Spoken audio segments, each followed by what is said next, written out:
My name is Kamla Hawkins and I'm 28 years old. I got married to my colleague Daniel 2 years ago. Daniel is a bit older than me and he told me he liked me first. It took some time, but eventually I got pregnant after we got married. The baby is due later this year. Now that my morning sickness has gone away and I feel better during my pregnancy, I'm starting to get everything ready for the baby. I lost my parents when I was young, so my husband's parents have been a big support to us. They're really excited to become grandparents for the first time. They live in a countryside area, so we don't see them often. They'd always remind me to take good care of myself and eat well to have a healthy baby. They send us fresh vegetables and fruits they grow themselves. Lately, I've noticed I've gained a bit of weight, maybe because I've been enjoying all those fresh veggies and fruits so much.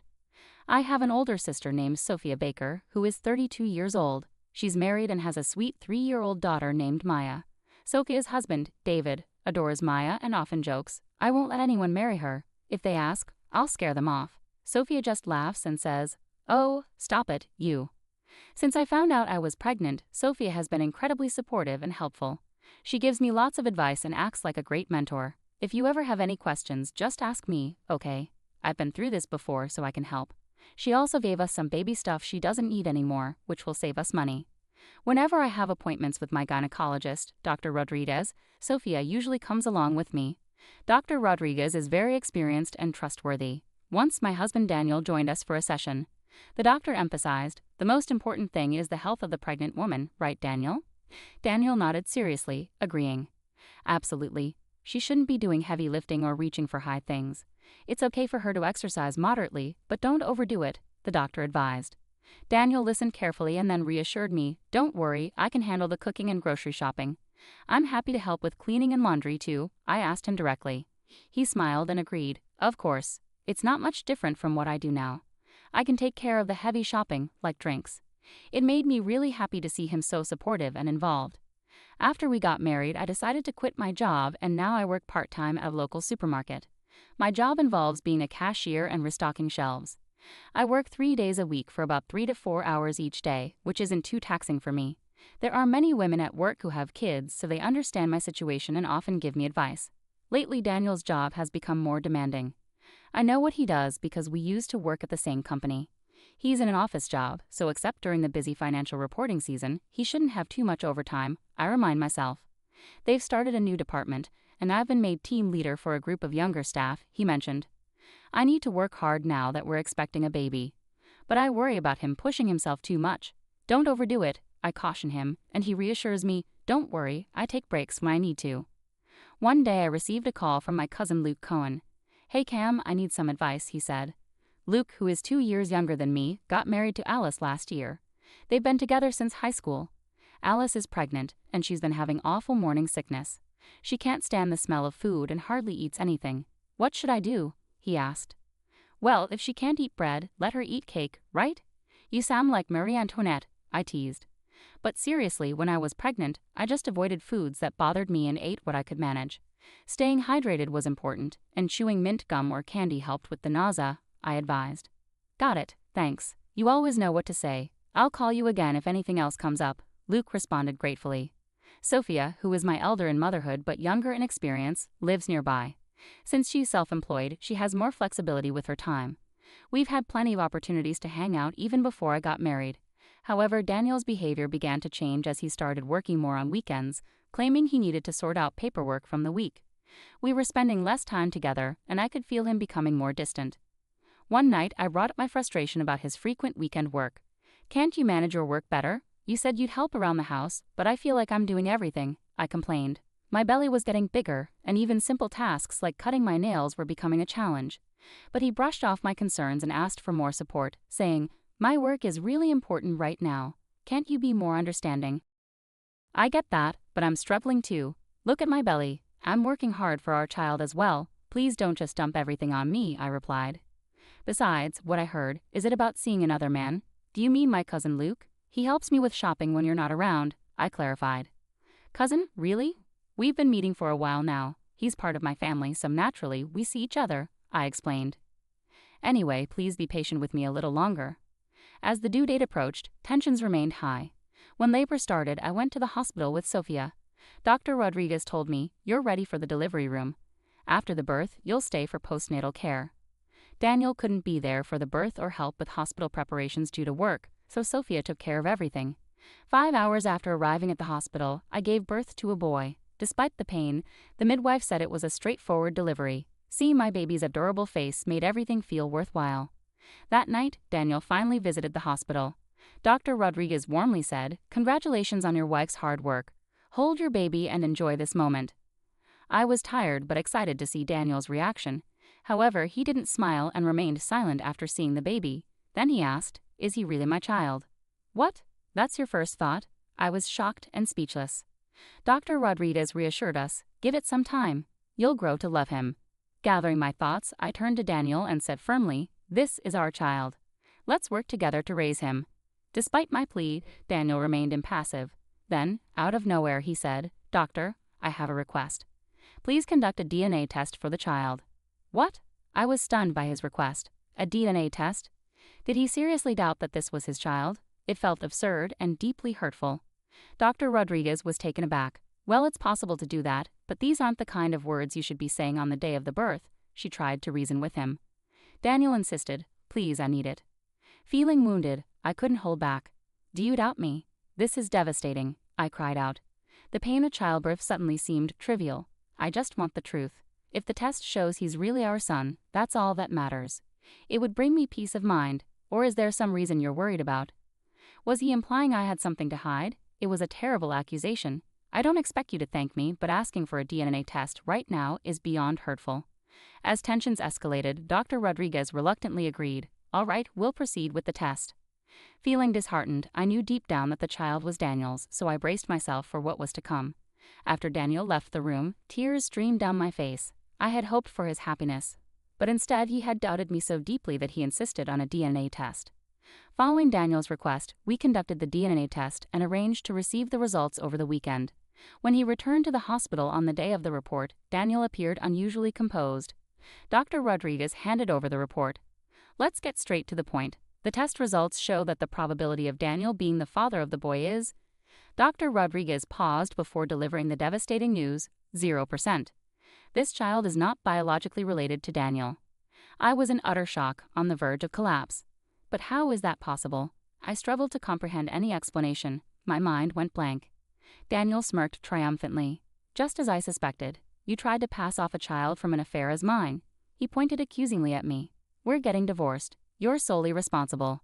Get ready for significant alimony payments." After Daniel left the room, I was left in shock and disbelief. I turned to Sophia and Luke for advice. Sophia listened quietly, then spoke firmly. "This is a false accusation. We need to clear this up." Luke, strangely smirking, assured me, "Don't worry, everything's fine on my end."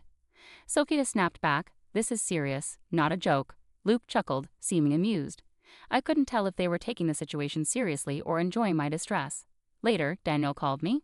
"I've decided to file for divorce. My parents support me. As the victim here, I'll be seeking alimony, maybe around $30,000. I'm thinking of leaving it all to a lawyer. Is that okay?" He continued coldly, "Oh, and you'll cover the hospital bills yourself. I won't pay a cent for someone else's child." I replied sharply, "Do whatever you want." "Fine, do as you wish. I feel like a stranger now. If you can't pay the alimony, I'll take the house and land." "It's my right as the victim," Daniel remained defiant. "Those properties were inherited from my deceased parents. I don't care. Anyway, I'm busy with the divorce preparations. I'll get in touch later." I shared this with Sophia and decided to focus on my next steps. Shortly after, I was discharged from the hospital, and Luke arrived to pick me up in his car. "How are you holding up? Feeling tired?" Luke asked gently. "I'm feeling much better now, but I need to stay strong for this little one," I replied, glancing at my baby wrapped snugly in a blanket. "That's right. I've got everything planned out. We'll make sure Daniel pays back double or even triple for what he's done," Luke assured me. As we talked, we pulled up to my house. Inside, everything looked different. Daniel had cleared out all his things, leaving the rooms nearly empty except for the baby items I'd prepared. There was a note from him. "I'm leaving the house and won't be returning. Don't try to find me at my parents' place. I'll contact you only when necessary."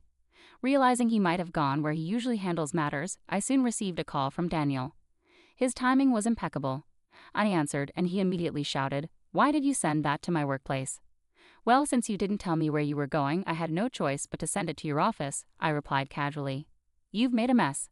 I had to explain everything to my boss, and now everyone at work is staring at me because of it. It all went according to plan. That's not my concern, I retorted. So you've seen the notice, right? Make sure you show up at the lawyer's office. Don't even think about avoiding this. Who said anything about running away? You better be ready. I'm going to fight this until the end. It seemed that the legal notice sent by my lawyer had reached Daniel's office. I could picture him feeling rattled. The plan to confront Daniel was slowly falling into place. Soon after, we gathered at the lawyer's office for the divorce proceedings. Daniel's parents were present as well. Sophia and her husband David, who works in construction and has always treated me like a sister, accompanied me. The meeting began. My wife cheated and had a child, trying to pass it off as mine and using my money. This is extremely deceitful, so I'm not only seeking alimony but also asking for the house and land in her name as compensation, Daniel asserted confidently. But I was prepared for anything. My lawyer began to explain. I understand your concerns, however, in a divorce involving infidelity, property division is still governed by legal principles, and not all demands may be met. My role is to mediate based on the facts and ensure fairness, Daniel retorted. Justice is clearly on my side here. Having a child with someone else and trying to pass it off as mine is essentially fraud. I might consider involving the police, his parents chimed in. Camilla, this is devastating. We were so happy about our first grandchild, only to find out it's not Daniel's. It's heartbreaking, especially for the child. Regardless of legal outcomes, please raise the child well and make amends, Daniel's parents added. What you've done is unforgivable.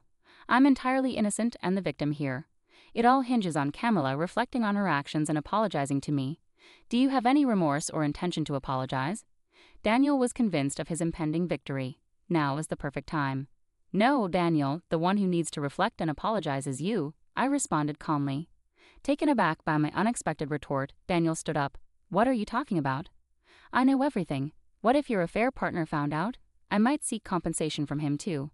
I've invited someone here who knows about your actions, I continued teasingly.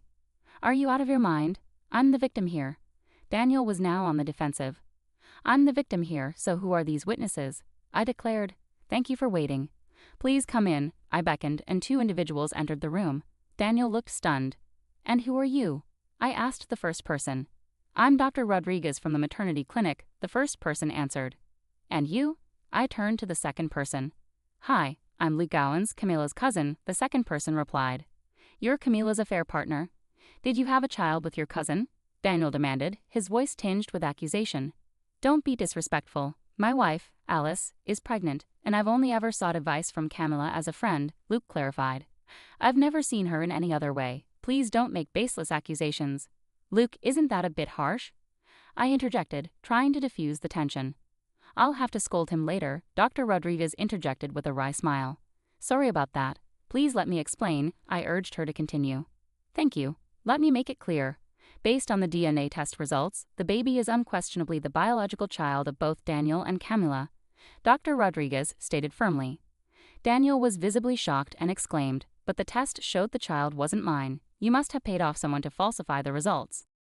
My husband, who is the hospital's chairman, confronted the technician, and he confessed tearfully. We have a recorded confession. Even I felt like confessing when faced with that husband, Dr. Rodriguez explained. Daniel clenched his jaw. Camilla's sister brought a strand of your hair and requested a retest. Normally we wouldn't proceed with this, but after hearing her side, we agreed. The second test confirmed that the baby is indeed yours, and we have terminated the technician who assisted you. His actions compromised the integrity of our hospital, Dr. Rodriguez concluded. Daniel, why would you do such a thing? I confronted him, standing up. Sophia spoke up on behalf of the speechless Daniel. It's because Daniel was the one cheating.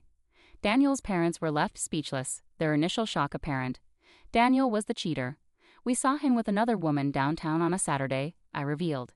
He claimed he was working that day, which seemed suspicious to us. We asked Luke to investigate, Sophia added. Yeah, I used to work part-time at a detective agency in college, so I know how to dig into these things. We gathered plenty of evidence of his affair. Here's a recording of their conversation, Luke explained. Sophia played the recording on a digital recorder. Daniel and the woman's voices were clear. We'll manipulate a DNA test to make it look like the child isn't mine.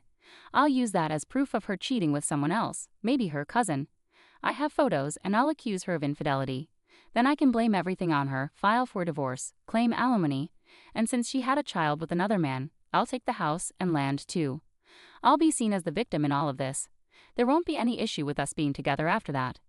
Daniel looked stunned as the recording played, unable to speak. "I'm a genius, aren't I?" "More like a villain than a genius," came the woman's laughter on the recording. Sophia stopped the recorder and Luke added, "The woman is Leah Turner, your colleague from the same team." Daniel's face went pale at the conclusive evidence presented. He had no defense left. "Now that the truth is out, it's my turn," said the lawyer with a smirk. He produced various documents from an envelope and continued, "Here are Camila's demands. Firstly, she requests a divorce from Daniel. Regarding the forgery of the DNA test, she won't pursue legal action, but she will seek compensation from Daniel and Leah. Additionally, Daniel will be required to undergo property division and provide child support."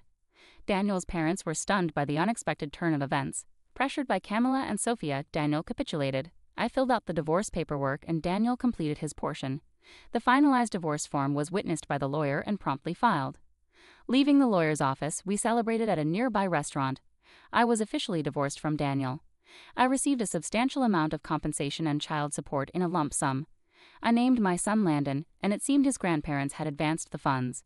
Daniel found himself ostracized from his family, burdened with debts he had to slowly repay. His affair with a collie led to both of them being dismissed for violating company policies. Now struggling to find stable employment, Daniel worked part-time at a gas station. Meanwhile, I focused on raising Landon, taking a leave from work. The compensation money I received was sufficient for us to live on comfortably. Landon brought immense joy into my life, and capturing his moments on camera turned into a surprising source of income when Luke edited and uploaded our videos online, which gained popularity.